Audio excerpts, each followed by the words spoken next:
If you menstruate, you probably have felt that some days you're kicking it in the gym and some days you feel sluggish and cannot even get some sweat in. Of course, there might be a lot of causes for this fatigue. For example, if you didn't nourish yourself well before the workout or you didn't sleep well the night before. But there is another thing that we really should take into account, and I wish someone has told me about this earlier. Actually, our menstrual cycle significantly affects our athletic performance. The best thing is we can structure our workouts according to our menstrual cycle, so you can get the most out of it. In today's video, we'll discuss scientific evidence about training according to your menstrual cycle and the ways you can build the schedule around it. Are you interested? Then keep watching. But first, hi, I'm Yana and welcome to our channel. My mother and I have created this channel in order to share our experience in achieving the highest quality of life through nutrition, training, and knowledge about our body. So if you are into these topics, then consider subscribing to this channel and clicking the notification bell down below so you do not miss our future videos. First, let's look at the menstrual cycle fundamentals. So what is the menstrual cycle? Well, I'm not a gynecologist. However, having PCOS had made me dig deeper into our cycles in order to understand my body better and to control the symptoms. So do not go hard on me. I'll try to explain it in simpler terms. Throughout each month, our bodies go through specific hormonal changes that prepare us to get pregnant. These hormonal changes do not only affect our ovaries and uterus, but it also affects our body overall. So the menstrual cycle usually lasts between 25 to 32 days and starts on the first day of your period. So our menstrual cycle consists of 4 phases. First one is the menstruation phase, which is also known as period. The second one is follicular phase, which is followed by ovulation,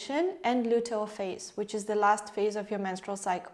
During each phase, different hormonal changes occur, which also has different impact on our body. So let's look at what happens in each phase, and if you find the science things boring, then please move to how this impacts our athletic performance part of the video. So our cycle starts with menstruation. This is when our sex hormones, namely estrogen and progesterone, are at the lowest levels. This phase usually lasts between 1 to 5 days, and this is when the uterus lining sheds because we're not pregnant. Menstruation also kicks off the follicular phase, which prepares your egg to be released. Follicular phase lasts between 12 to 14 days, and during these days your estrogen and progesterone levels are again quite low, and this time follicular stimulating hormone is released. When the egg is released and ready for fertilization, our body goes through ovulation, which usually occurs in the middle of your cycle. This is when estrogen levels are at their peak and your body starts producing luteinizing hormone, preparing you to the last luteal phase. Luteal phase lasts approximately 12 to 14 days, and during this phase your body increases the thickness of your uterus lining. To do so, your ovaries increase production of progesterone and slightly estrogen levels. But during this phase, your progesterone takes the reign and spikes on around day 24 to 25. Progesterone is also known as a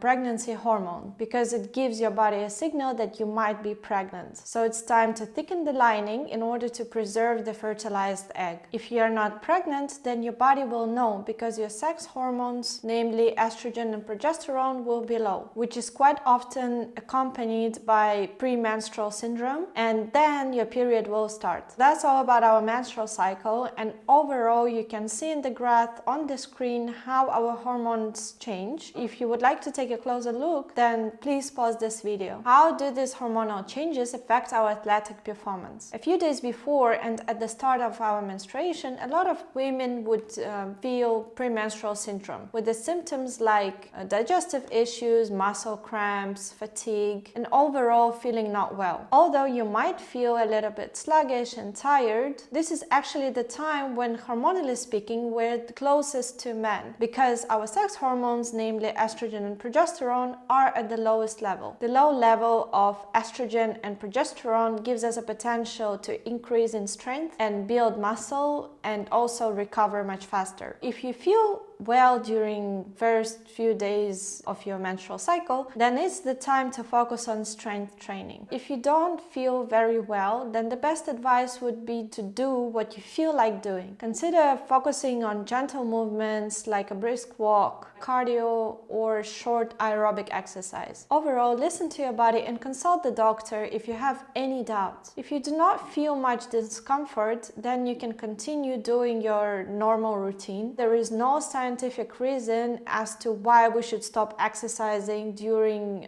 menstruation. In fact, it can be very helpful in decreasing PMS symptoms and also improving mental health. After your period and until few days before the ovulation, our sex hormones continue to be at the lowest level, which gives us a few weeks to smash it in the gym. During this time, we have higher pain tolerance, faster muscle recovery, we feel more energetic and in a better mood overall. Low sex hormones also increase our body's ability to use muscle glycogen stores, which means optimal performance. During this phase, you may prioritize strength and high-intensity endurance training thanks to being more focused and alerted. It is your time to progressively overload, but do not forget about warm-ups and muscle activation to avoid unnecessary injuries. At the end of the follicular phase, our body goes through some magic because it is ready to conceive. Our hormones start changing very quickly and the temperature of your body increases. During this phase, the ability to build muscle also decreases because the progesterone levels rise. This also causes some water retention and may lead to weight gain. Also, progesterone has a catabolic effect on protein, which means that your muscle will take longer to recover. So take that into consideration when strength training during this time of your month. Overall, these days are great to take the most out of endurance and cardio training. Now, during the last luteal phase, our body is very busy in doing some pretty amazing things. During this phase, your progesterone levels reach their peak, which causes water retention and may result in weight gain. It also decreases the capability of our body to build muscle. And during this phase, you might also experience PMS symptoms, which are caused by inflammation in your body. Although it might be difficult, but the goal is to continue moving our bodies whichever way possible. Try out exercises with low intensity, for example, light jogging, Pilates, yoga, or a brisk walk. All of them have been shown to reduce inflammation